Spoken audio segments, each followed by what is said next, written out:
Olá a todos e todas.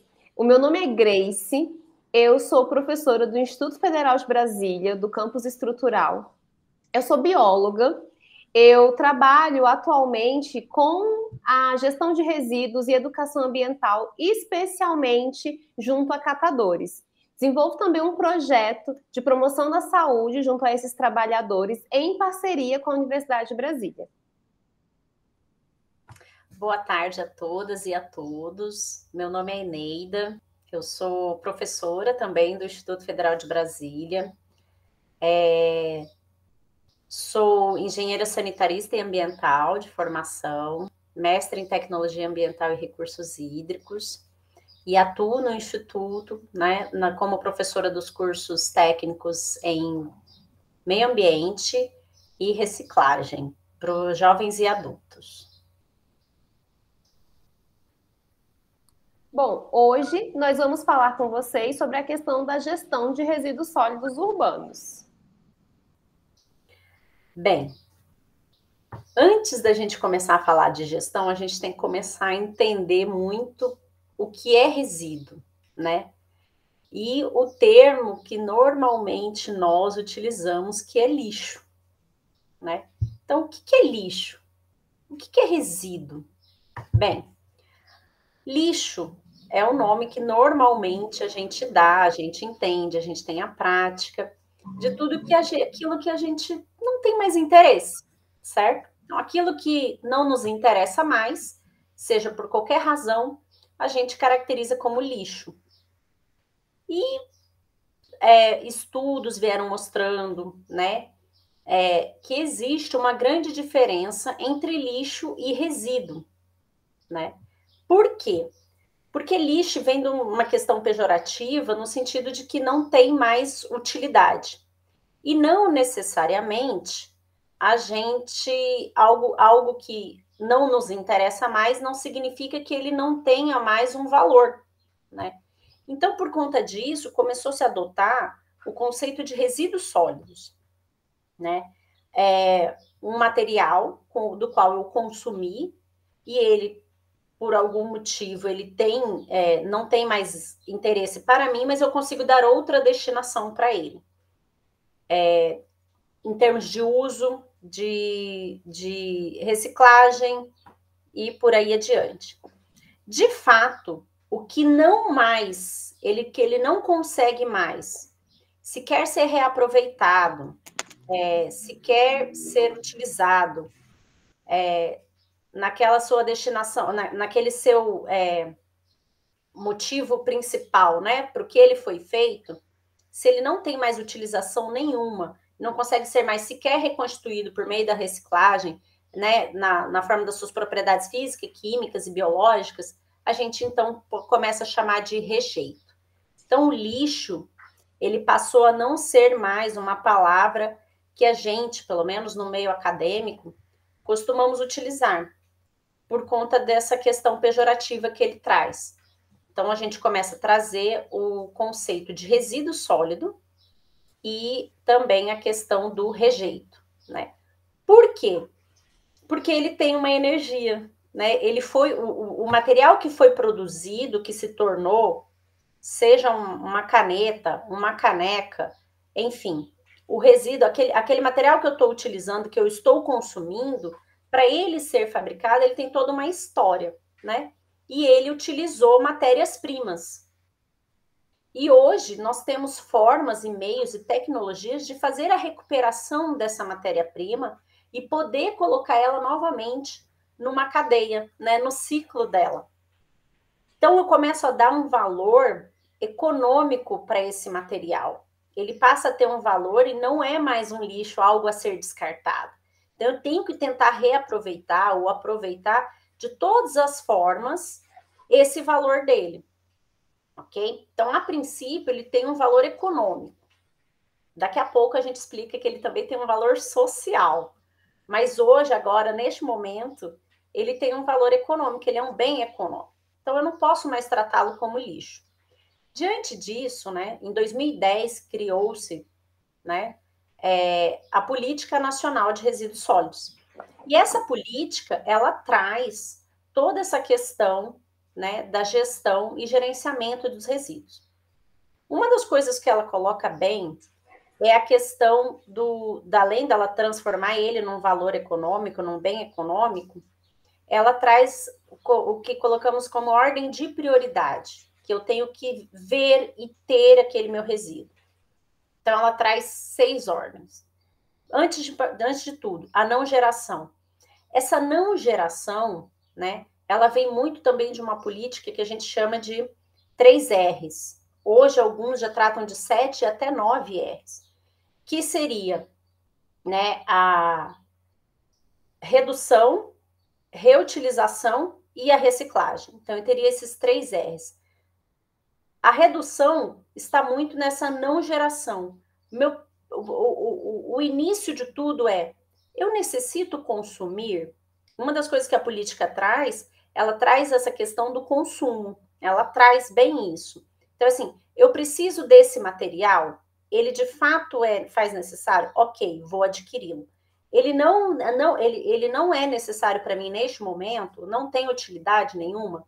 Eu não vou consumir apenas por consumir, eu já estou, então, entrando nessa questão da não geração. Porque a não geração parte do início e do princípio do consumo, ok? Então, consumir. A partir do momento em que eu consumir um produto, o que ele vai continuar sendo esse produto ou eu vou descartá-lo? Ele vai virar um rejeito ou ele tem uma utilidade posterior daquela sua primeira? Além da não geração, depois a gente passa a ter a questão da redução, né? Então, eu passo a ter a redução desse resíduo. Eu consumi, estou gerando, quais são as formas que eu tenho para reduzir isso? Depois eu tenho a etapa da reutilização, né? Que aí a gente tem a questão de ainda não entrar na cadeia da reciclagem, mas eu já faço ali a reutilização de garrafas PETs, que ela tinha uma finalidade, passa a ter outra, por exemplo, né? E assim por diante. Quando eu entro na questão da reciclagem, aí eu já estou falando da modificação da matéria-prima, né? Seja nos aspectos físicos, químicos e biológicos. Porém, para eu chegar numa indústria de reciclagem, tem toda uma etapa anterior que a gente vai discutir, né? E, inclusive, os atores que fazem parte desse processo da reciclagem, ok? O resíduo passou, ele teve essa, que a gente fala ainda de destinação. A reutilização, a reciclagem e o tratamento, eles estão na destinação ambientalmente correta do resíduo. Então, ele pode ser reutilizado, ele pode ser reciclado e ele pode ser tratado. Aquilo que não foi reutilizado, reciclado e tratado, ou ainda que gerou resíduo de todas essas etapas, normalmente a gente dá o nome de rejeito, ou seja, ele não tem mais utilidade nenhuma, e aí eu tenho a disposição final deste resíduo. É onde eu vou dispor ele, né? Então, que normalmente a gente tem aí a forma mais no Brasil, né? Que são os aterros sanitários. Mas a gente também tem o processo de incineração, que está na etapa do tratamento, né? Enfim. Então, de uma forma geral, esse é o escopo aí da gestão e geração de resíduos sólidos. E, na verdade, quando a gente pensa nessa questão da gestão de resíduos sólidos, nós temos uma série de desafios envolvidos nisso. A gente tem aquela hierarquia, como a Eneida mostrou, da gestão de resíduos, mas quando a gente pensa especialmente em disposição de resíduos que não são destinados de maneira ambientalmente correta, a gente tem uma série de problemas sociais e ambientais que são causados ali. Então, a primeira, que é a mais óbvia que a gente pensa, é a questão da poluição de recursos hídricos, poluição das águas, isso tanto rios, lagos, quanto águas subterrâneas, poluição do solo, poluição do ar, porque a decomposição dessa matéria orgânica disposta de maneira inadequada e não regulamentada, libera grandes quantidades de gás metano, que é um importante gás de efeito estufa, que aumenta a questão do aquecimento global. A gente tem uma questão muito grave de uso e ocupação de solo, mesmo quando a gente pensa na destinação, na disposição final ambientalmente correta. A Eneida colocou que essa disposição no Brasil, ela é prevista de ser feita muitas vezes em aterros sanitários, que é uma alternativa tida como ambientalmente correta. Mas ainda assim, para construir um aterro sanitário, isso demanda uma grande área construída, uma grande obra de engenharia, e uma área que ela não pode ser utilizada para nenhuma outra coisa, a não ser a destinação final de resíduos ali, tentando mitigar essa contaminação que o resíduo gera. Então, ainda a disposição final, ambientalmente correta, prevista, ela ainda gera uma série de problemas, especialmente quando a gente pensa em impactos ambientais e uso e ocupação de solo. Um outro aspecto que é muito importante desses desafios da gestão de resíduos é a gente pensar nos atores que estão envolvidos nesse processo. Então, nós temos toda uma sequência, desde o consumidor, à indústria que produz, ao resíduo que é gerado, para onde ele vai, como ele é tratado, como ele vai chegar na indústria de reciclagem. Todos esses processos que são economicamente importantes também precisam ser levados em consideração quando a gente pensa em gestão de resíduos. E aí, dentro desse aspecto, desses desafios, nós temos esse marco legal muito importante, como ele já trouxe, que é a Política Nacional de Resíduos Sólidos, que no ano passado completou 10 anos de existência. Então, não é uma política consideravelmente nova, mas que ainda tem muitos desafios para sua aplicação. A PNRS, que é como a gente chama, né, a Política Nacional de Resíduos Sólidos, a PNRS, ela traz na sua estrutura uma série de objetivos e instrumentos que visam permitir uma boa gestão seguindo aquela hierarquia da gestão de resíduos. Então, todos os atores, como eu citei, eles estão previstos dentro da PNRS.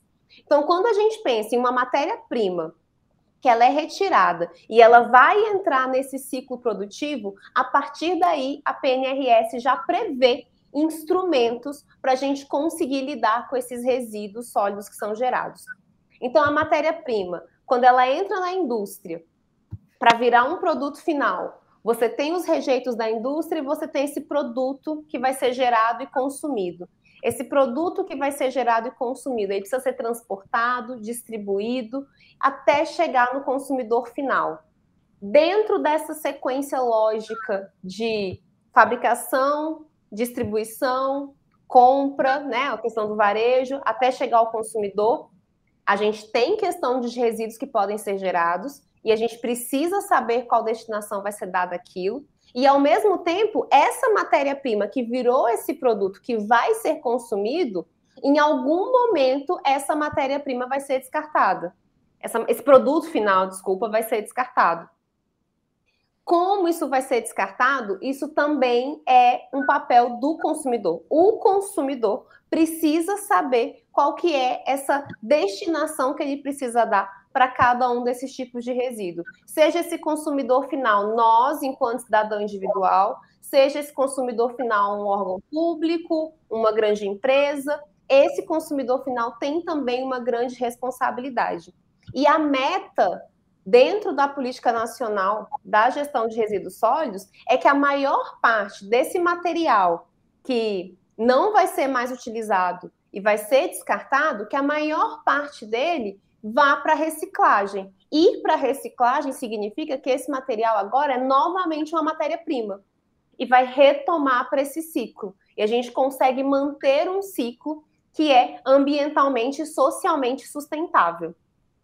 Além dessa meta da maior parte, nessa seta mais gorda, ir para a reciclagem, a gente também tem a matéria orgânica, que na verdade é uma forma de reutilização, né, da matéria orgânica, para ela ser compostada, para ela se tornar adubo e também voltar para esse ciclo de alguma forma, né, esse ciclo de consumo. E alguns materiais, como a Eneida bem colocou, que vão ser de fato rejeitos, que podem ir para incineração, podem ser dispostos em aterros sanitários e o que a política nacional prevê que acabe mas ainda no Brasil nós temos ainda uma quantidade considerável de lixões. Muitos desses materiais acabam sendo destinados para lixões, que são espaços a céu aberto, sem nenhum tipo de controle para mitigar as questões negativas, deletérias, que são causadas por esses resíduos sem tratamento.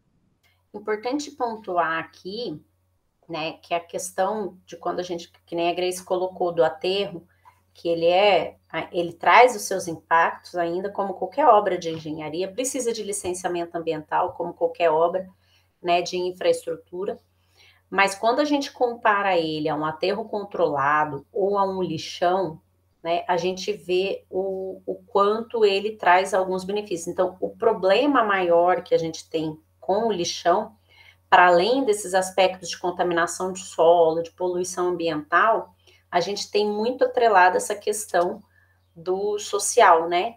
Que é a permanência dos catadores.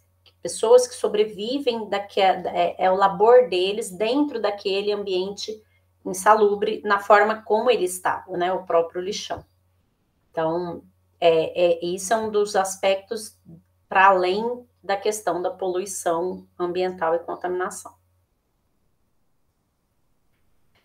Bem, a política, ela tem toda a sua estrutura, né? E ela traz praticamente 12 objetivos, né?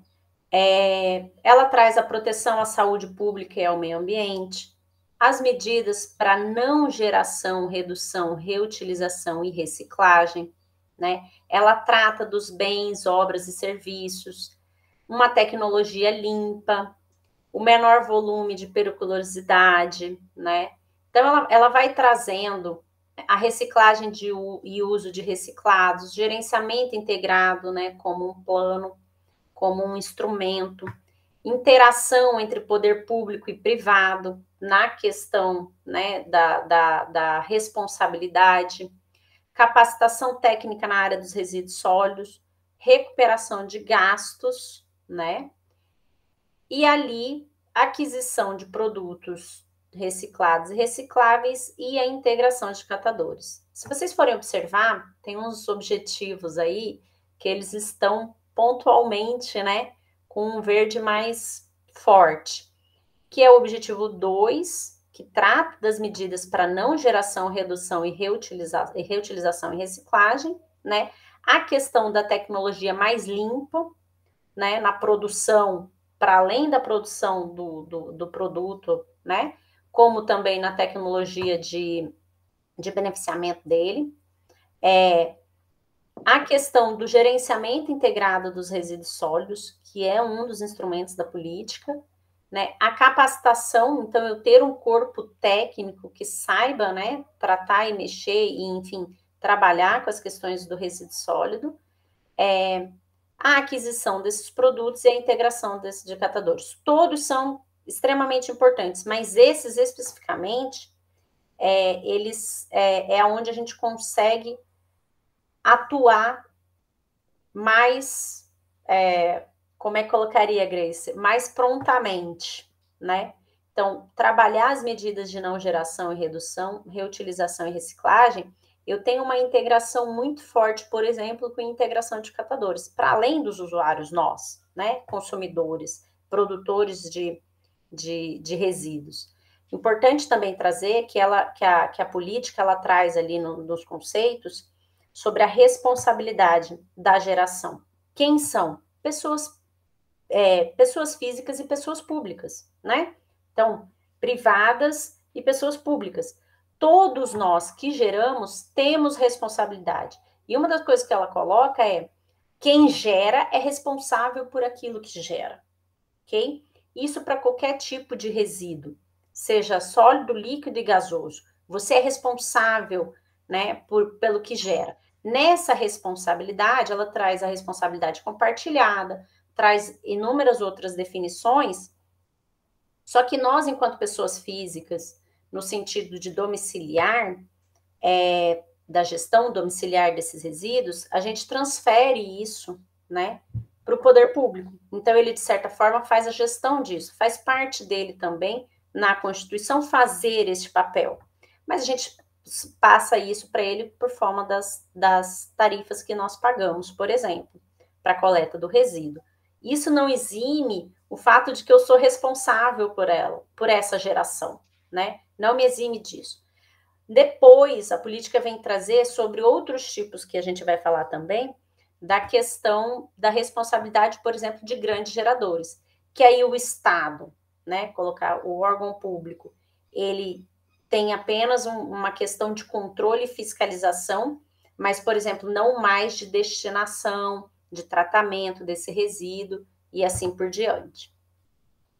Mais alguma complementação, Grace? E é muito importante também a gente entender que a partir da PNRS, e o foco que a gente vai dar é muito ligado a essa questão da integração de catadores, a gente tem uma série de outras leis e decretos que surgiram a partir dela. Então, como, por exemplo, você conseguir impor, obrigar que os grandes geradores se responsabilizem pelos seus recursos, você priorizar que a administração pública federal destine os seus recursos para as cooperativas de catadores, você incentivar, inclusive com questões fiscais, o uso de materiais que vêm de matéria-prima reciclável. Então, são todos aspectos que englobam essa política pública tão importante e que muitas vezes, no nosso dia a dia, a gente não se dá conta de quão essencial é a existência dela.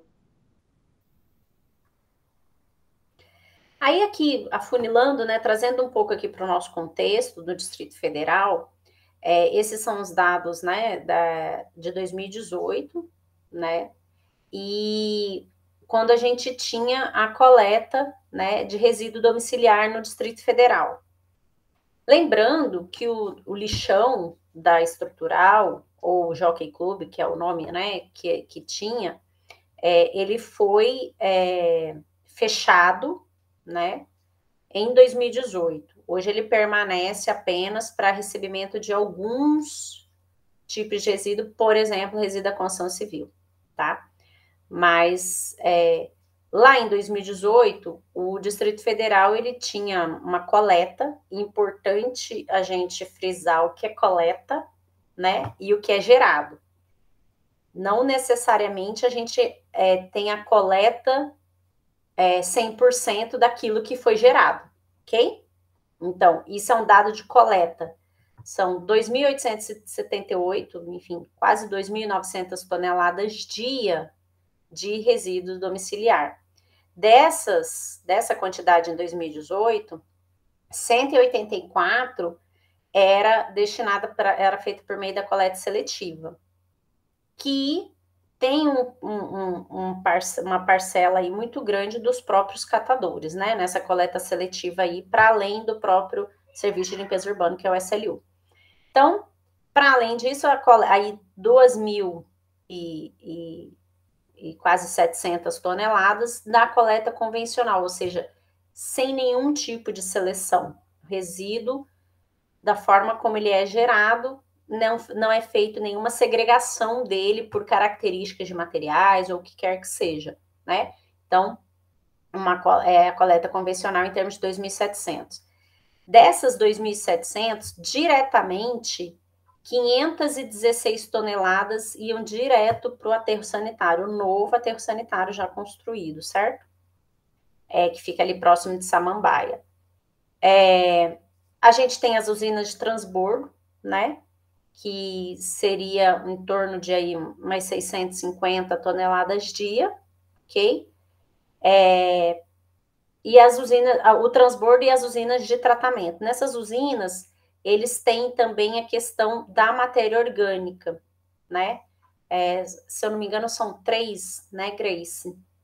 Uma em Ceilândia, Pistão ali, uma na Asa Sul, né, no lago ali próximo ali da L2 Sul, próximo daquela universidade, e uma em Samambaia, salvo engano.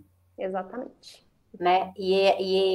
Então, lá eles têm o pátio também para matéria orgânica, que daqui a pouco a gente também vai trazer alguns dados.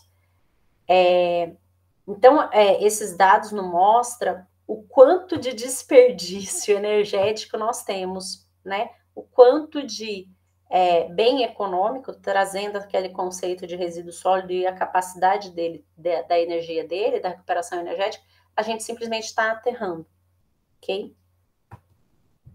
Isso lá em 2018. Pode falar. Não, eu já ia passar para os dados aqui, ó, de 2020.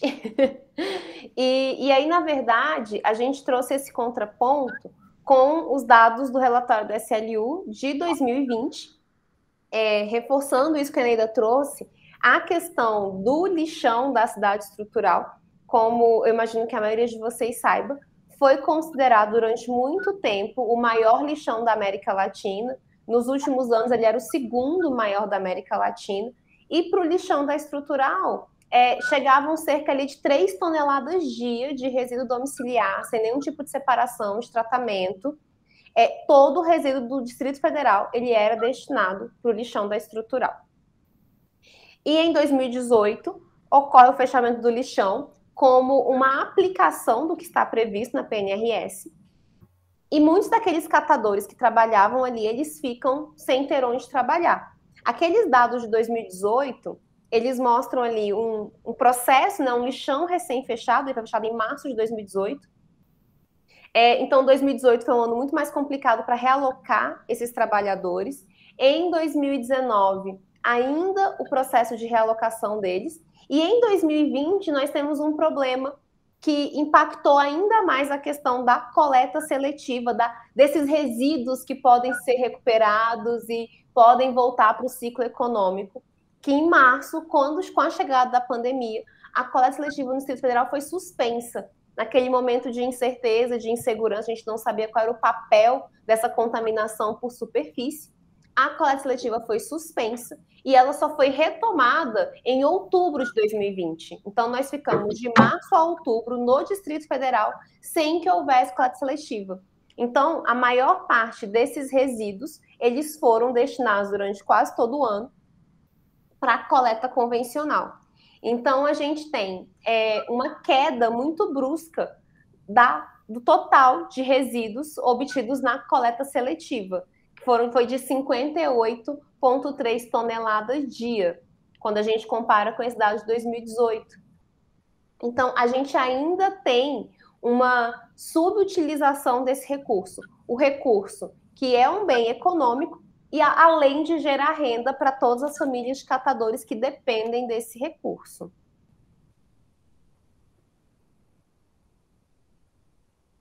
Então, quando a gente pensa nos dados globais do ano de 2020, a gente teve um total de 786 mil toneladas de resíduos domiciliares e comerciais coletados aqui no Distrito Federal, o que dá uma média de cerca de 2.500 toneladas dia de produção de resíduos.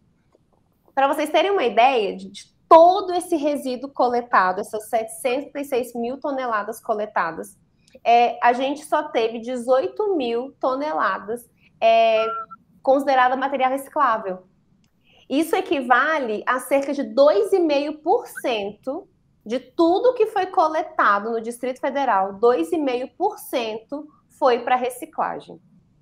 Para a gente ter uma noção, países que são historicamente muito envolvidos com a questão de reciclagem, como, por exemplo, a Alemanha, na Alemanha, em 2020, eles reciclaram 48% dos resíduos coletados. E o Distrito Federal reciclou 2,5%. Então, tudo isso que não foi para reciclagem, que não foi para compostagem de material orgânico, tudo isso foi aterrado ali no aterro sanitário de Samambaia. Então, a gente teve um total de 820 toneladas de matéria aterrada lá em Samambaia, no aterro sanitário de Samambaia.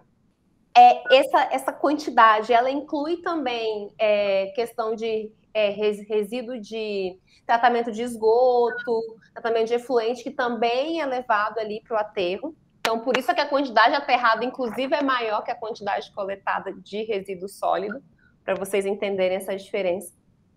Mas a gente tem um aterro sanitário com uma vida útil prevista para 13 anos. É relativamente curto. O que a gente precisa, enquanto política pública, é encontrar maneiras de aumentar essa quantidade, esse volume de resíduo que vai para a reciclagem, para a gente diminuir a quantidade de matéria que é aterrada e a gente conseguir ampliar a vida útil do aterro. Porque a previsão é que em 13 anos o Distrito Federal precisa encontrar uma área novamente para destinar uma nova construção de engenharia, novos recursos públicos, uma outra área que vai ser destinada exclusivamente para esse uso, para a gente conseguir destinar da destinação final dos resíduos produzidos aqui no Distrito Federal. Importante trazer agora também que existem estudos para fazer outros tipos, né, de destinação, né, não de disposição, mas de destinação, ou seja, de tratamento. Uma delas, por exemplo, é a incineração. Faz parte, existe uma tecnologia para isso. A grande questão é a questão que nós temos sempre com relação a controle, né, monitoramento, enfim, existem as questões, né, de poluentes. Então, é sempre uma tecnologia do qual vai requerer, né, uma capacidade técnica muito maior, né? Então, existe também, porque a gente pode pensar, pô, mas a incineração eu não vou precisar de tanta área assim, né, como um aterro. Existem soluções, porém, todas elas têm que ser analisada a viabilidade técnica, a viabilidade ambiental, né, e todos esses quesitos. Bem, é importante a gente aqui falar, a gente falou muito de dados, eu acho que é legal trazer números assim, toneladas, mas, de certa forma, a gente também tem que começar a olhar o que é esse resíduo, né, que a gente chama de composição gravimétrica. O que compõe esse resíduo, essas inúmeras toneladas? Então, faz-se um estudo sobre, né, uma caracterização desse resíduo e a gente chama de composição gravimétrica. E no Distrito Federal é muito próximo do que o Brasil representa. Os últimos dados foi do IPEA, em rede nacional, né, do Brasil, em 2012, que traz o quê? Que 50% dessa parcela de resíduo gerado nada mais é do que matéria orgânica. Isso vem dos hábitos, né? Nós temos um hábito alimentar de consumir muito mais produtos, né, orgânicos, ok? E não inorgânicos ou industrializados, né? Então, o nosso resíduo, obviamente, será um resíduo mais sobre a característica da matéria orgânica. Nos Estados Unidos, a matéria orgânica não é tanta, por exemplo, quando você pega a composição gravimétrica por países mais industrializados, a quantidade de matéria orgânica é muito menor, né, na composição gravimétrica do resíduo. No Brasil, não. Nós temos aí 50%, ainda que seja lá de 2012, não foge dos últimos dados aí até 2016, né? Não fica muito discrepante do que o SLU traz, né, em 2008, 2015 e 2016, que é essa composição gravimétrica muito concentrada na questão da matéria orgânica. Então, por exemplo, 2016, o último dados, né, do SLU, a gente tem 48%, praticamente 50% de matéria orgânica, ok? Materiais recicláveis, eu tenho aí 28%, então, se a gente pega um pouco ali do que a Grace falou, de todas aquelas toneladas, 2% representou materiais recicláveis, sendo que eu tenho numa composição gravimétrica aí quase 30%, né? Então, a gente começa a questionar como que a gente poderia estar atuando.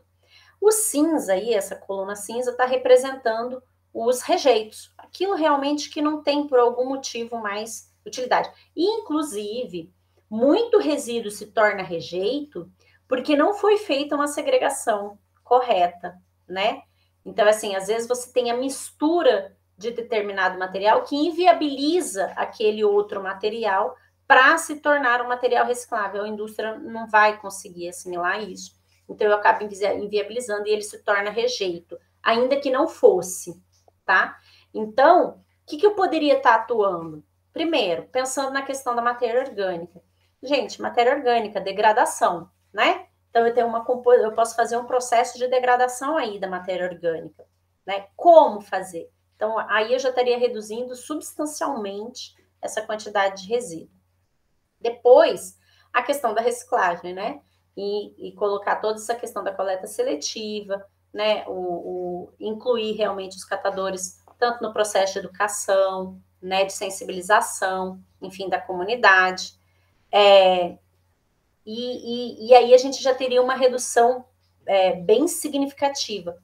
Só de técnicas muito simples, que está aí já disponíveis, né? Que já estão aí, mas que a gente precisa, então, de uma questão mais centrada com relação à gestão dessas possibilidades. E só para a gente complementar, essa questão do manejo da matéria orgânica é algo muito sensível na gestão de resíduos dos municípios, dos estados e municípios, especialmente por não ter uma política pública tão clara do que tem que ser feito. O que pode, a gente sabe, nós conhecemos diversas técnicas, diversas possibilidades que pode ser feito, mas não há uma política pública clara do que tem, do que precisa ser feito com essa matéria orgânica. Então, boa parte dela acaba sendo aterrada e uma das coisas que mais inviabiliza a reciclagem é justamente essa mistura de matéria orgânica com material reciclável. A atividade microbiológica nessa matéria orgânica acaba inviabilizando qualquer possibilidade de reciclagem ou reaproveitamento que seja daquele material.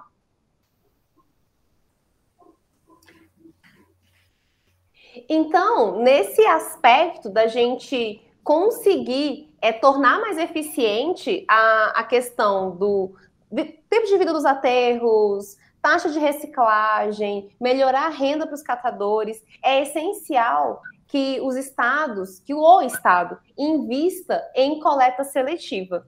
E é muito importante que nós, enquanto população, a gente entenda a importância da coleta seletiva.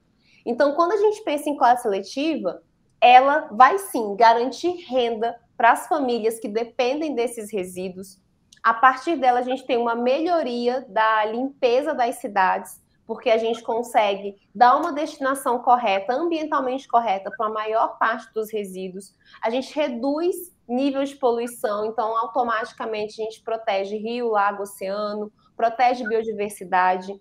Se esse material está sendo destinado corretamente, você tem menos material exposto, menos resíduo exposto, isso reduz consideravelmente a proliferação de vetores, porque tem uma redução nesse acúmulo de lixo. E quando a gente pensa em redução de resíduo que vai para lixão ou aterro, a gente tem uma redução considerável na emissão de gases de efeito estufa, gases tóxicos. Então, a gente tem uma proteção completa, desde famílias que dependem disso até o ambiente como um todo, né, de forma mais global.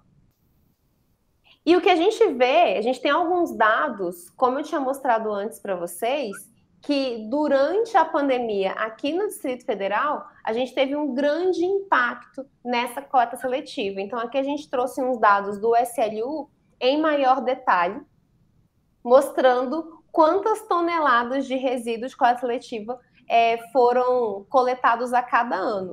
Então, a gente vê uma estabilidade, uma leve redução em 2019, mas em 2020, a gente teve uma redução de quase 50% da quantidade de material que foi destinado à coleta seletiva. E lembrando que nem tudo isso da coleta seletiva vai ser, de fato, reciclado. Porque se esse material que a gente destina para a coleta seletiva, que ele é coletado com este fim, se esse material não estiver bem separado, não tiver contaminação com resíduos perigosos, com resíduos orgânicos, aí sim ele pode ser destinado para reciclagem, o que não acontece ainda no Distrito Federal. Muito desse material que vai para a coleta seletiva, ele ainda acaba sendo descartado como rejeito, porque tem uma mistura ali de materiais não recicláveis que acaba inviabilizando esse processo. Então, nesse momento, o que a gente tem são algumas ações que o Estado vem tomando para tentar melhorar essa questão da coleta seletiva. Então, aqui no Distrito Federal, o SLU ele ainda não implementou a coleta seletiva em todas as regiões administrativas. A cidade estrutural, por exemplo, ainda não possui um serviço de coleta seletiva. Mas a gente consegue consultar no site do SLU quais são esses dias e horários da coleta seletiva. Então, a gente precisa ampliar tanto o nosso conhecimento, quanto que o Estado também promova essa educação ambiental das pessoas, para elas entenderem como é importante seguir esse cronograma, separar o resíduo corretamente e colocar para a coleta seletiva apenas os materiais que estão de fato separados, como essa separação precisa ser feita. Basta que a gente separe material orgânico e o que a gente chama de rejeito, como papel higiênico, fralda descartável. Esse material também ele é um rejeito, ele não pode ser compostado, mas compostado diretamente, mas ele vai tudo para a coleta convencional, e separar da camada de material reciclável: papel, plástico, alumínio, ferro, e ter muito cuidado na hora de descartar materiais que são considerados resíduos especiais. Então, a gente tem desde medicamento vencido, a cartucho de impressora, produto eletroeletrônico, pneu, lâmpada quebrada, pilhas, baterias, todos esses materiais que eles não podem ser descartados nem na coleta seletiva, nem na coleta convencional. Ainda nessa perspectiva de ações do poder público para tentar incentivar a destinação correta dos materiais, nós temos, por exemplo, os resíduos da construção civil. Então, nós, enquanto cidadãos que geramos quantidades pequenas de resíduos de construção civil, eventualmente, para isso, o Estado ele disponibiliza em alguns locais, não em todo o Distrito Federal, os papo-entulhos, que eles recebem tanto os restos de construção civil, mas também a gente pode descartar no papo-entulho móveis, que são grandes volumes, restos de poda, óleo usado, o papo-entulho já recebe, e nos papo-entulhos também tem um local para a gente colocar alguns materiais recicláveis. Eles recebem vidro, papel e papelão. Então, em cada papo-entulho do Distrito Federal existe um espaço desse. Uma nova iniciativa também do SLU, e alguns de vocês que moram aqui em Brasília já devem ter visto, são esses pontos de entrega voluntária de material reciclável, esses pontinhos, esses containers azuis do SLU. Ainda tem só em algumas regiões administrativas. Essas que estão listadas, esses dados são agora desse mês de dezembro de 2021, são os locais que inicialmente receberam esses papas recicláveis, com essa ideia de que a população possa voluntariamente colocar papel, plástico, papelão, metal e isopor. Não pode pôr vidro nesses, porque o vidro ele tem uma demanda de peso, tem um risco, né, de machucar quem está lidando ali, então ele acaba sendo destinado separadamente, embora também seja reciclável. Interessante o que a Grace está colocando, quando a gente tanto fala do papo-entulho, quanto a gente fala desse outro modelo, né, que está sendo colocado. São formas que o Estado, né, o poder público está colocando para a comunidade para incentivar que ela vá dar uma destinação correta, né, ao resíduo que ela produz. Há muito tempo atrás foi feita uma pesquisa em que ela trazia que o ser humano ele não consegue ficar por muito tempo com aquele resíduo, inclusive na mão, né? Então, assim, mais ou menos, ele consegue andar com o resíduo na mão por uns 8 metros. E isso é um pouco do reflexo, né? Do que a gente tem desses resíduos sendo dispostos aleatoriamente em qualquer local. Por exemplo, eu moro aqui ao lado do Itapuã, né? Eu moro num condomínio perto do Itapuã, onde não tem ainda nenhum desses serviços. E é drástico, assim, a forma como a população realmente coloca e disponibiliza o resíduo da construção civil e outros sofá, geladeira, simplesmente a céu aberto. Então, precisamos muito dessa interação entre o Estado, entre o serviço público e a população no sentido de conscientização. Pode passar. Nesse sentido, a gente começa a entrar, então, sobre a responsabilidade, né? Então, eu tinha falado um pouquinho antes sobre a questão de que cada um é responsável pelo resíduo que gera, ok? Né? Mas de uma forma ampla, como que a gente trata isso? Então, a gente tem o município, né? No caso, o Estado, vou colocar dessa forma, aqui no Distrito Federal, né? O governo do Distrito Federal, o consumidor, o comerciante, o distribuidor, o importador e o fabricante. Se vocês forem observar, a gente está voltando lá naquele slide inicial que a Grace estava colocando sobre a origem daquele produto, onde a gente vê todo aquele ciclo do produto. Todas essas pessoas que, de certa forma, contribuíram para a produção também são responsáveis pela geração do resíduo. Que ela produziu um produto, mas no final ela também está contribuindo na geração dele. Então a gente pega essa cadeia, né, de responsáveis e começa a tentar fazer a interação deles. Qual é a parcela que cada um vai contribuir, né, para que a gente consiga reverter isso? O nome que a gente dá chama-se logística reversa. Então, é um instrumento de desenvolvimento econômico e social que caracteriza esse conjunto de ações, procedimentos e meios que devem ser realizados e identificados em cada um desses responsáveis, em cada um que contribuiu, né, para a consolidação daquele resíduo, colocar dessa forma, ok? E aí a logística reversa, ela vem para delimitar essa cadeia, principalmente em resíduos, alguns resíduos que estão sujeitos à logística reversa. Então, a gente tem a questão das pilhas e baterias, né? Estão classificados ali como resíduos perigosos.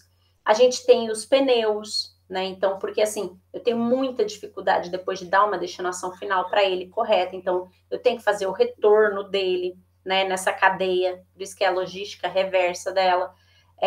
Os óleos e lubrificantes, resíduos de embalagem e óleos lubrificantes, os resíduos eletroeletrônicos e seus componentes, que hoje está aí, né? Como a gente observa, lâmpadas fluorescentes, resíduo agrotóxico de embalagem, resíduos de embalagem geral e os próprios medicamentos, que é um pouco bem aqui, né, na área de vocês, aqui da saúde, que aí a gente tem também, inclusive, que está trabalhando com toda essa rede, farmácia e assim por diante. E é justamente por isso, por existir essa previsão da da logística reversa, que a farmácia é obrigada a receber o medicamento que a gente vai deixar. Então, a gente tem, sim, legislação específica para descarte de medicamento, né? A gente tem resoluções específicas do Conselho de Farmácia, a gente tem um legislativo específico para isso, mas a PNRS, enquanto uma política nacional para resíduos, também traz isso muito claro. Então, todos os envolvidos nessa cadeia de consumo e produção são responsáveis. Então, dou esse destaque para os medicamentos, e um outro destaque, que é um desafio que a gente tem na logística reversa, são as embalagens em geral. Isso significa assim, todas as embalagens que a gente usa, elas também estão sujeitas à logística reversa. Mas acaba que o que a gente vê no cotidiano é que a maior parte das embalagens, principalmente embalagens muito pequenas, material plástico que é difícil de ser reciclado, recuperado, triado e reciclado, muitas vezes acabam sendo destinadas simplesmente para o aterro. Não entram nesse ciclo da logística reversa.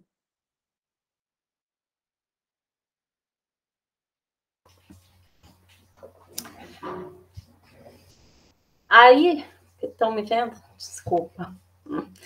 A gente tem os resíduos especiais, né?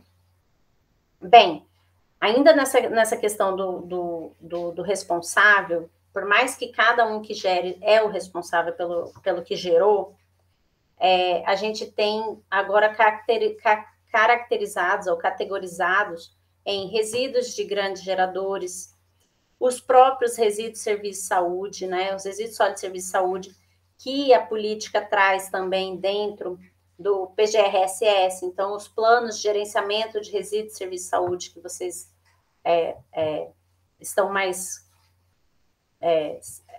familiarizados, né?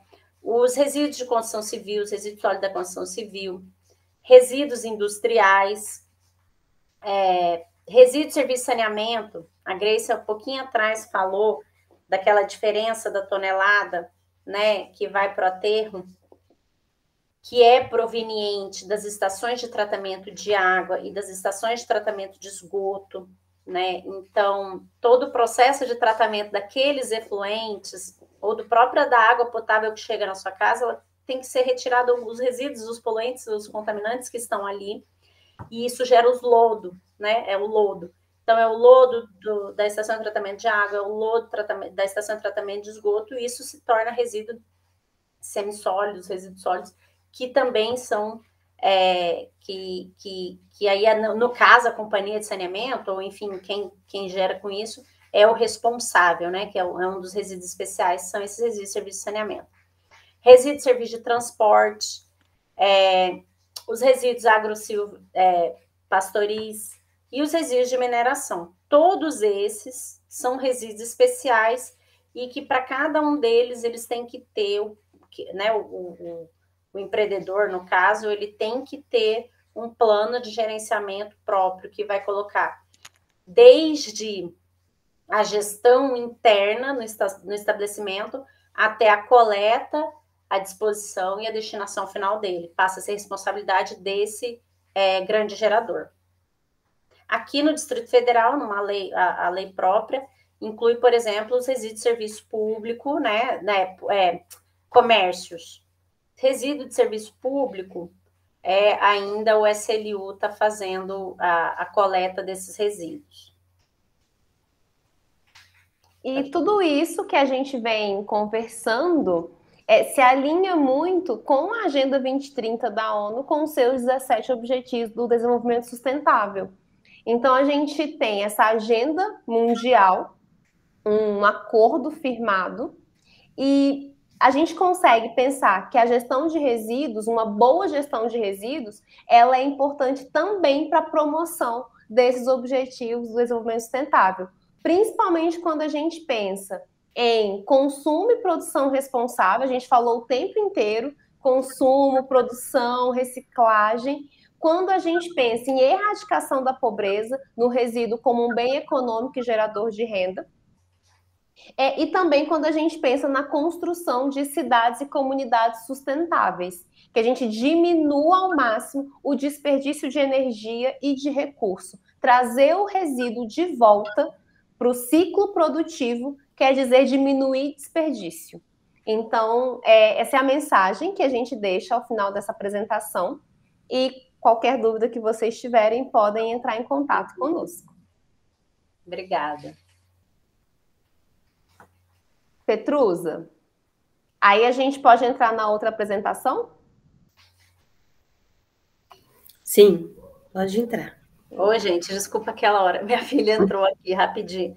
Já que vai cortar, né? Minha filha entrou aqui, eu apaguei tudo e falei, não falei que não era para ser interrompida. E a bichinha veio me dizer que tinha arrancado o dente. Oh, meu Deus! Não tem problema, não. Vocês querem fazer um intervalo? Quer que eu pare aqui? Aí vocês levantam um pouquinho? O que você acha, Neida? Não sei, podemos estar de boa. Acho que a gente está acostumado, né? Tá tranquilo, Petrusa? Demorou quanto tempo esse primeiro? Para mim tá tranquilo. Então, vocês só contam assim, agora até uns 5 segundos para eu poder fazer o corte nas falas. Mentalmente. Aí você, peraí, rapidão, você começa nesse, Neida? Quem se apresenta de novo? Aí eu me apresento primeiro, depois você. Tá, calma aí, só um segundo.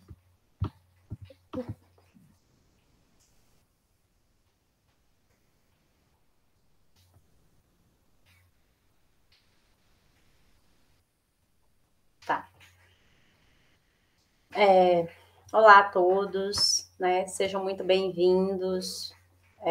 Meu nome é Eneida, eu sou professora do Instituto Federal de Brasília, atuo nos cursos técnicos de meio ambiente e do técnico em reciclagem para os jovens e adultos, que a gente chama da modalidade ProEja.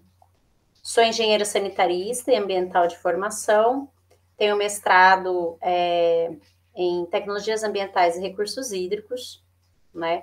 E é isso. Grace. Oi, pessoal, tudo bem? Eu sou Grace, professora de Biologia do IFB, do Campus Estrutural. Atuo com a professora Eneida também nos cursos da área de meio ambiente, além de atuar no curso de manutenção automotiva. Como eu disse, eu sou bióloga por formação, sou mestre em patologia molecular e atualmente eu desenvolvo projetos voltados para a gestão de resíduos e promoção da saúde entre os catadores de materiais recicláveis aqui do Distrito Federal. Ótimo. Hoje a gente vai estar tratando um pouquinho mais a fundo sobre o contexto dos catadores de materiais recicláveis e reutilizáveis, né, na Política Nacional de Resíduos Sólidos, né? Bem, um dos objetivos, dentre os 12 que temos, ela coloca assim, a integração dos catadores nesse papel, o papel deles, ou seja, reconhecê-los como agentes econômicos e sociais na questão da gestão, né, e gerenciamento dos resíduos sólidos. Diante disso, ela fala assim, garantindo, né, garantir as condições equitativas entre os agentes responsáveis pelos ciclos de vida do produto. Então, ele nitidamente, a política, ela traz que o catador está inserido. Na aula anterior, a gente colocou os responsáveis da logística reversa, que trata muito sobre essa questão do ciclo de vida dos produtos, por exemplo. Então, nesse sentido, ele faz parte integrante como agente, né, econômico e social dentro da questão da gestão e gerenciamento dos resíduos sólidos. Então, ela traz isso como objetivo. Ela traz como instrumento o incentivo à criação e o desenvolvimento de cooperativas. É óbvio que, tendo um problema tão grande social que, né, apesar de saneamento, um problema de saneamento ambiental, que são os lixões, né, ela também, os lixões decorriam, né, resultavam em problemas sociais, que eram os catadores que sempre trabalharam ali nessa questão e nunca tinham reconhecimento. Uma das formas que a política traz é reconhecê-los. E aí ela diz, olha, a gente precisa incentivar a criação de cooperativas ou associações, né, desses catadores de materiais reutilizáveis e recicláveis, para que, inclusive, se torne um trabalho digno, né, saindo daquela situação. Isso é muito importante quando a PNRS traz esse instrumento de incentivar a organização dos catadores, também é uma forma de reconhecer esses profissionais como de fato trabalhadores e não simplesmente como pessoas marginalizadas, como muitas vezes são tratados por vários segmentos da sociedade. Então, a política pública traz esse reconhecimento do profissional dentro da gestão de resíduos. Bem, ela traz como um dos seus instrumentos o Plano Nacional e Estaduais de Resíduos Sólidos. Qual é a meta? Eliminação e recuperação dos lixões, associado à inclusão social e emancipação econômica desses catadores, né? Então, ainda que eu tenha que ir atrás de recursos, né, seja pelo BID, enfim, eu tenho que ter no meu plano a inclusão social e emancipação econômica deles. Senão, o Distrito Federal não teria conseguido fechar o lixão e ter recursos suficientes para construir um aterro sanitário. Então, toda uma política, né, formada também para que a gente conseguisse, para além de ter a eliminação e recuperação do lixão, ter a inclusão e a emancipação econômica, né, desses catadores. Bem, dentre desses instrumentos, o Plano Municipal de Gestão Integrada dos Resíduos Sólidos, ele permite, né, Tendo esses planos, vão ter acesso aos recursos da União. Implantar a coleta seletiva com a participação das cooperativas. Então, em todo momento, a política está falando, ó, tem que ter a participação da cooperativa, né? Ou dessas outras formas, ou das associações. Programas e ações de apoio social, técnico e financeiro, também com a participação dos catadores, ou por cooperativas ou associações. Aí ele traz sobre a questão da responsabilidade compartilhada pelo ciclo de vida do produto, daqueles materiais que a gente tinha, né, classificado anteriormente. Então, ela fala da estrutura, né, estruturar e implementar sistemas de logística reversa. Em parceria com quem? Com as cooperativas, né? O serviço público de limpeza urbana, que a gente fala aí muito de varrição, né, que a gente poda de árvore, né? Então, esses serviços de limpeza urbana, de limpeza pública, tem que priorizar a contratação de cooperativas ou associação de catadores para a prestação desses serviços, na coleta seletiva e também triagem do quê? Aqueles dadinhos que a gente mostrou lá bonitos, da coleta seletiva, da coleta convencional. Então, priorizar as cooperativas e associações de catadores. Ela traz, né, os instrumentos econômicos, né, medidas indutoras de linha de financiamento, como eu acabei de exemplificar anteriormente, né, por exemplo, dos bancos mundiais. Então, implantação de estrutura física e aquisição de equipamentos para cooperativa ou outras formas, né, de associação e catadores. Hoje, Grace, a gente tem quantas, ali aquela perto da estrutural, não é isso? Que foi feito com esse instrumento, não é? Exatamente. A gente vai mostrar logo mais esse processo aqui no Distrito Federal, que ele foi toda uma aplicação do que está previsto na política, na PNRS, na Política Nacional de Resíduos Sólidos, com a inclusão dos catadores. Então, em dezembro do ano passado, dezembro de 2020, foi inaugurado o complexo de reciclagem. É um grande centro, vou mostrar umas fotos para vocês, é um grande centro de triagem que a gente tem, onde 10 cooperativas trabalham ali naquele espaço, e foi justamente financiado com recursos do Banco Mundial a partir dessas linhas indutoras de financiamento, considerando toda a integração dos catadores no ciclo de vida dos produtos, na reciclagem aqui no Distrito Federal.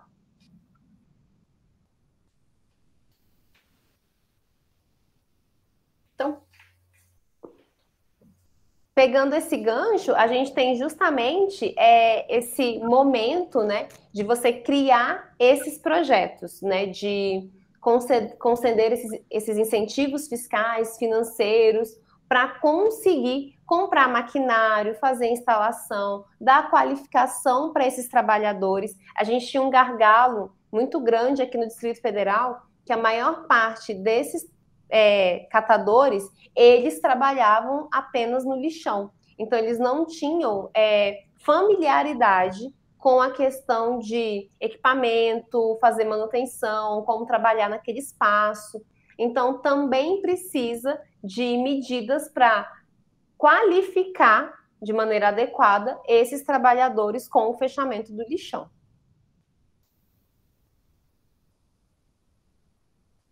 Quando a gente tem uma análise aí da situação dos catadores dentro da política, a gente vê eles, né, a integração deles, por meio da inclusão social, emancipação econômica e representatividade. Dentro da cadeia produtiva, né, a gente tem os catadores, os atravessadores para a destinação dentro da indústria de reciclagem.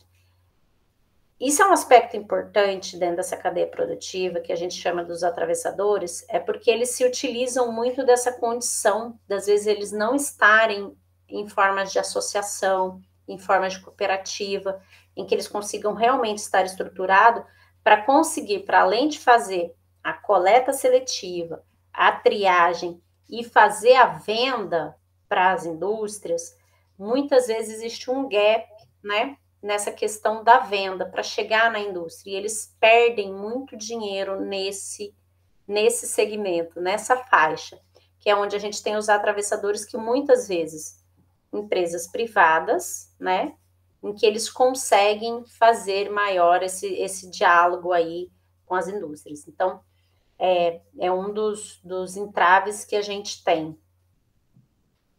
A gente tem aí a profissão do catador, como a Grace tinha bem colocado, né?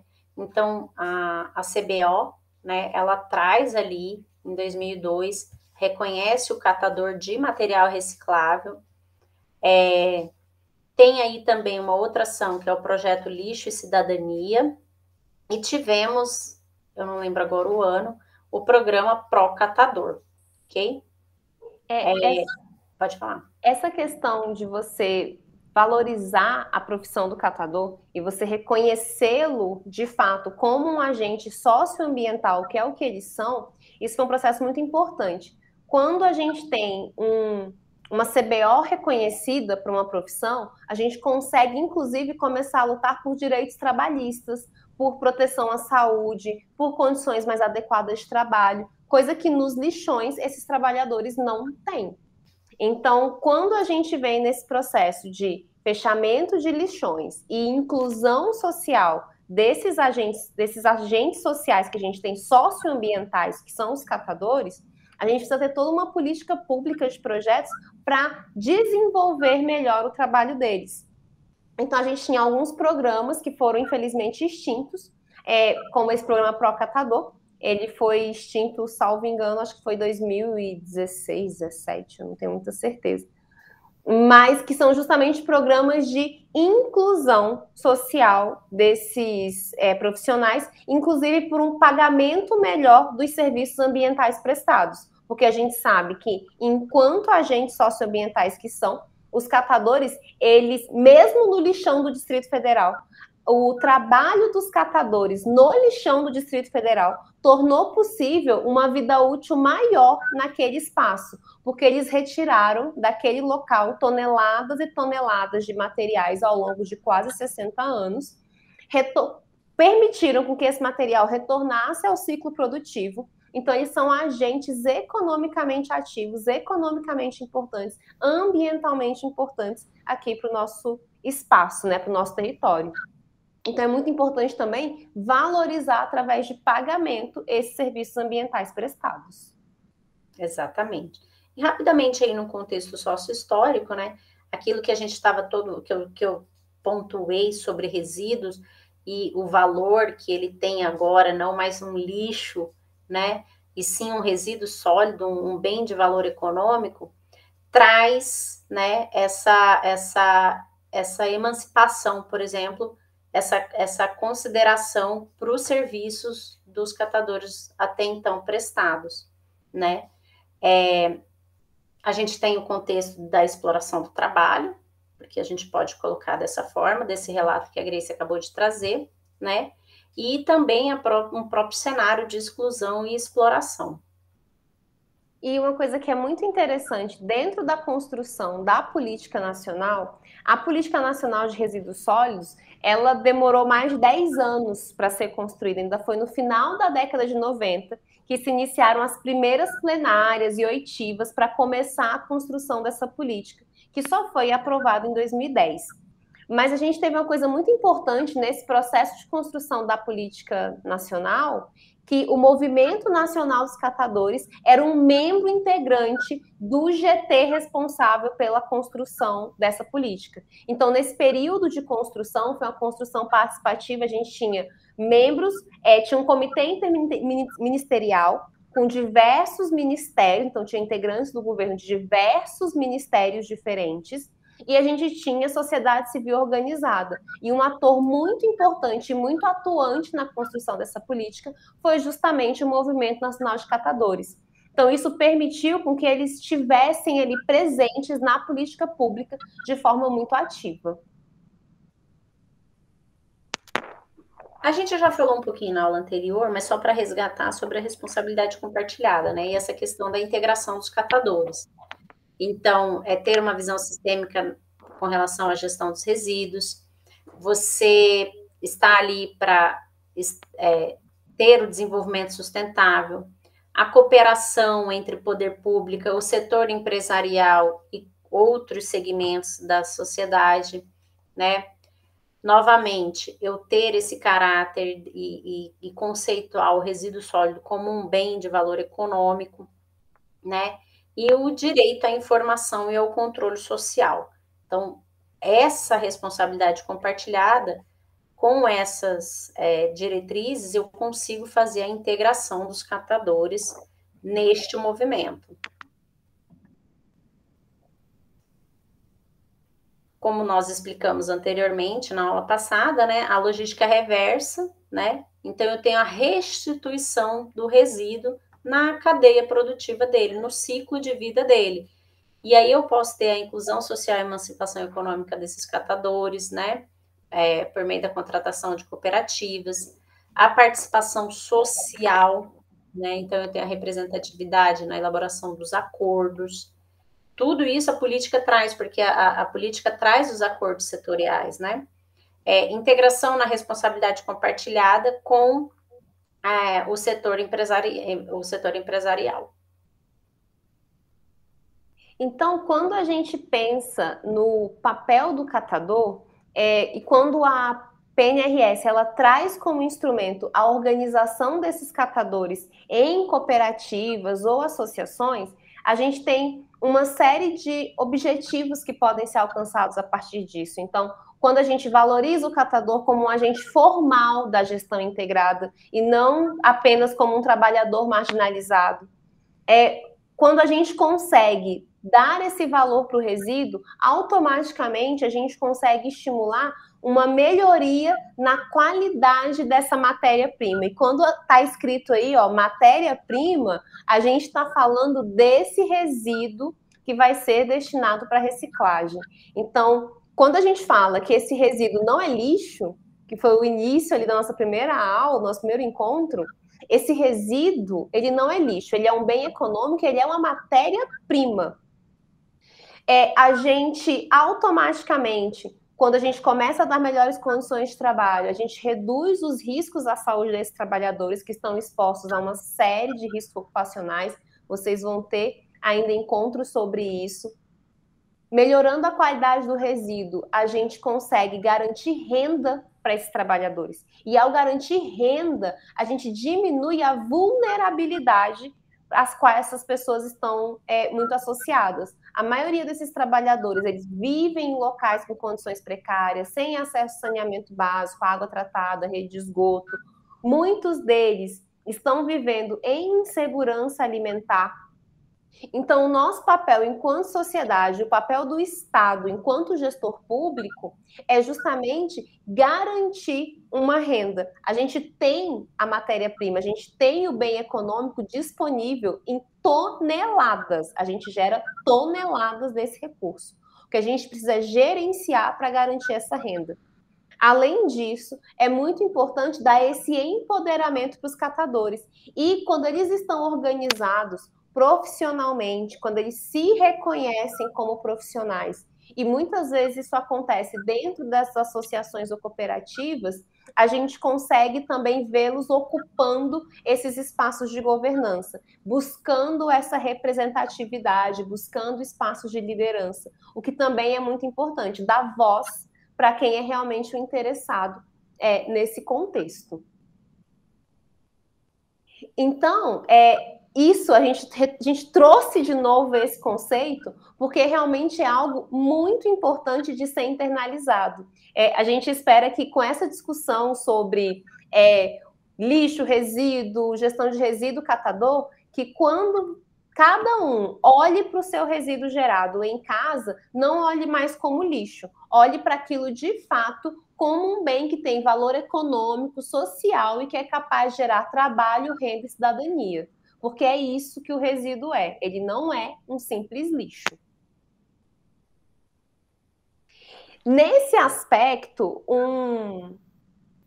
uma luta, uma bandeira que a gente traz muito, baseado em muita pesquisa e vivência, é que, na verdade, os catadores, eles são prestadores de serviços essenciais.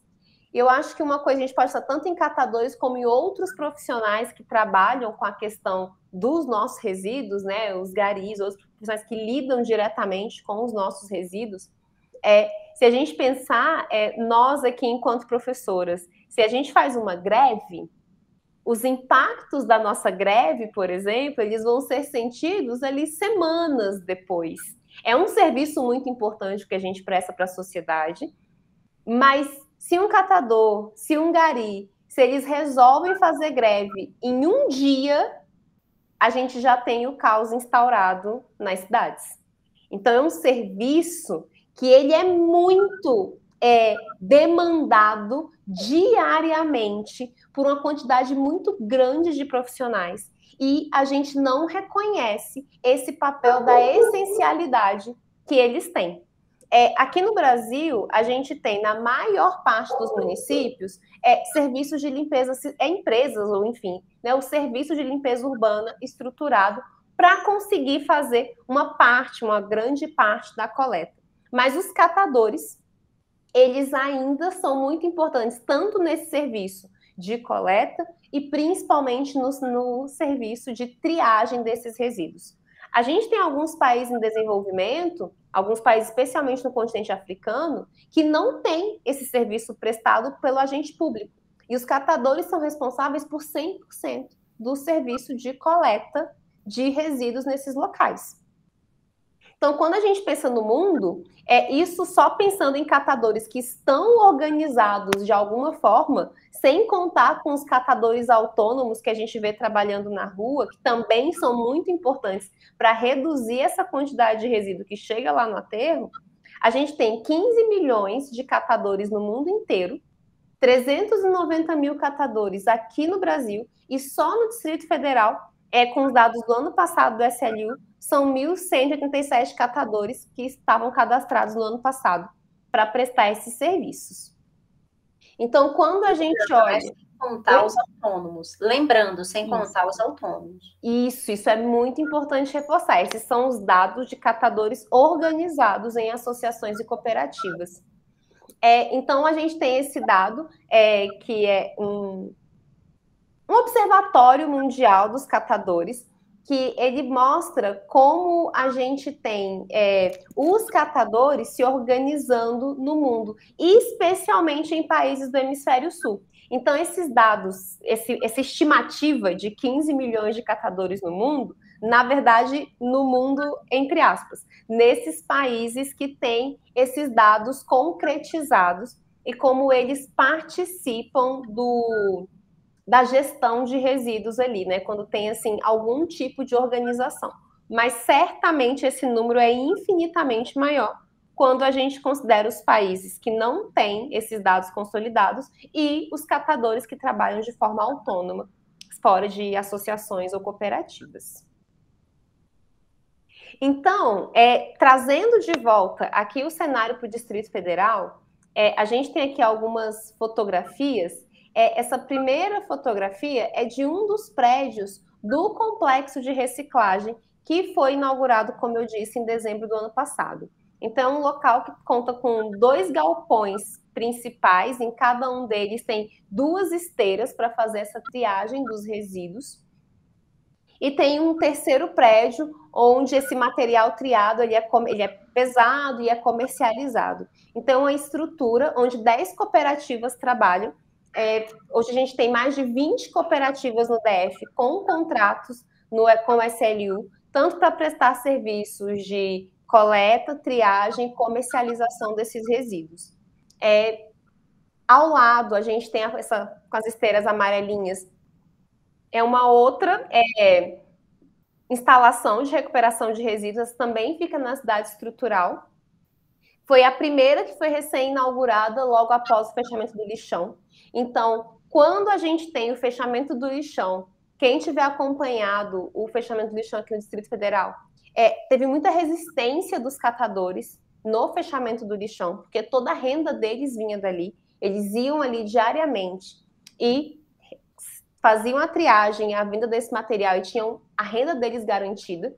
E quando veio o fechamento do lixão, tinha toda aquela previsão, já que a gente mostrou, da política pública, mas muitos deles não estavam ainda organizados em cooperativas, porque não tinha esse incentivo lá dentro do lixão, né, a longo prazo, para que tivesse organização em cooperativas. Então, muitos trabalhavam individualmente, a maior parte deles. A gente não tinha ainda a inauguração de um espaço maior que fosse capaz de receber esses trabalhadores. Então, a gente tinha mais de 2.000 catadores trabalhando diariamente lá no lixão. Agora, em 2020, cadastrado junto ao SLU, a gente tem um pouco mais de 1.100 catadores. Então, a gente ainda tem um grande número de catadores que não foram absorvidos de forma formal, digamos assim, né? Organizados em cooperativas e associações. Logo ali acima, a foto daquele espaço é uma foto que a gente retirou no lixão após o fechamento. Então, o espaço, a área ocupada pelo lixão da estrutural, hoje ela funciona como a unidade de recebimento de entulhos. Então, os resíduos da construção civil e podas e galhadas são ainda destinados para esse espaço. A gente tem uma redução de contaminação, porque não tem mais uma chegada de toneladas de resíduos orgânicos. Então, esse material da construção civil ele é triturado e ele vai sendo depositado naquele espaço. A princípio é isso que tem sido feito, então ele não está completamente inativado, ainda tem resíduos que chegam ali, mas só os da construção civil. E a última fotografia é uma das esteiras desse complexo de reciclagem da cidade estrutural, onde a gente tem essas 10 cooperativas trabalhando. Então, assim, eu trouxe aqui uma combinação de dados para vocês perceberem a importância do trabalho do catador e como que o catador conhece muito bem o resíduo. O catador, ele sabe fazer a triagem desse resíduo e ele sabe selecionar o melhor resíduo que pode ou não ir para a indústria de reciclagem. Então, esses dados são todos do SLU, todos de 2020. Então, como a gente tinha falado antes, em 2020, a gente teve cerca de 18.300 toneladas de resíduos coletados de material reciclado, né, da coleta seletiva, 18.000 toneladas. Dessas 18.300 toneladas, cerca de 18.200 foram de fato comercializadas pelas cooperativas. Então, de tudo que foi ali coletado com material reciclável, as cooperativas, elas conseguiram comercializar 18.200. E aí, a gente tem uma diferença nos percentuais. Ali é o total. Desse total, uma parte desse material reciclável é coletado pela empresa contratada pelo SLU, não é cooperativa, não tem catador, é uma empresa privada que o SLU contrata para fazer os serviços de coleta em algumas cidades do DF. E em outras cidades do DF, as próprias cooperativas fazem esses serviços de coleta. Então, nós temos os 2 serviços de coleta aqui no Distrito Federal. Um realizado pela empresa e um outro realizado pelas próprias cooperativas.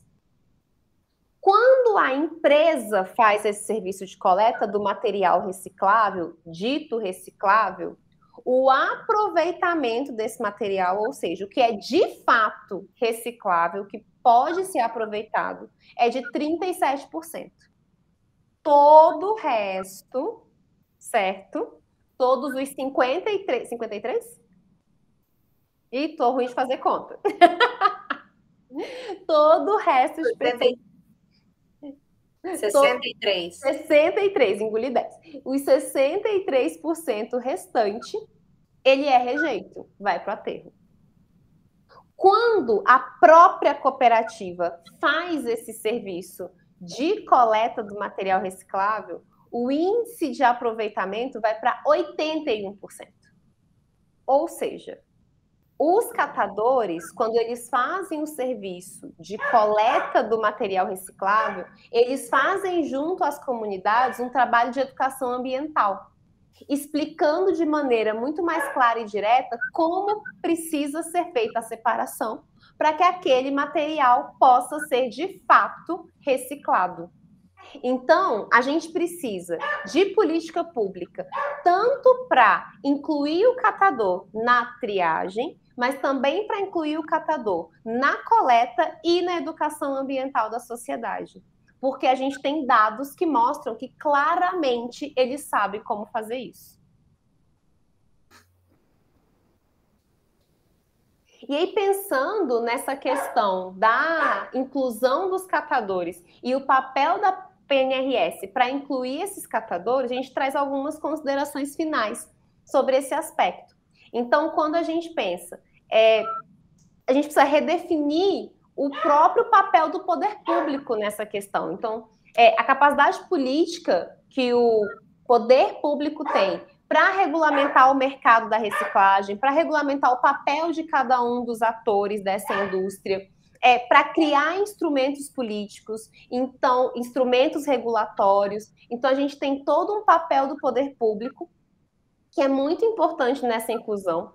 É preciso que sejam definidas estratégias de integração na responsabilidade compartilhada, e aí ter uma integração muito forte entre poder público e privado, reconhecer de fato financeiramente os serviços prestados pelos catadores, garantir melhoria nas condições de vida, na qualidade de vida desses profissionais, inserir esses profissionais nas políticas de logística reversa. E, por fim, é muito importante repensar essa política pública como um todo. Quais são os mecanismos jurídicos que a gente tem? Como que a gente, né, nós aqui enquanto acadêmicos, vocês também, alguns enquanto acadêmicos, enquanto profissionais da área de saúde, como que a gente pode empoderar também esses trabalhadores para que eles possam buscar os espaços de governança deles na construção dessas políticas públicas. Também é algo muito importante ser considerado nessa inclusão dos profissionais na produção, na construção, né, do gerenciamento dos resíduos sólidos. Quer fazer algum complemento, Eneida? Não, era isso. Acho que a gente finaliza por aqui, né? E eu quero deixar, então, só uma provocação, digamos assim, que é essa frase da Aliança Global dos Catadores, que reciclagem sem catadores é lixo.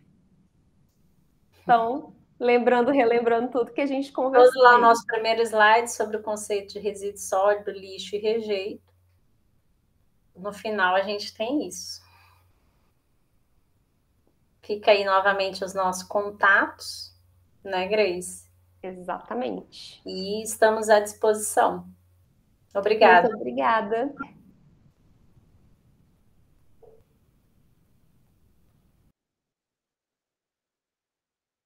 E aí, Petrusa, terminamos?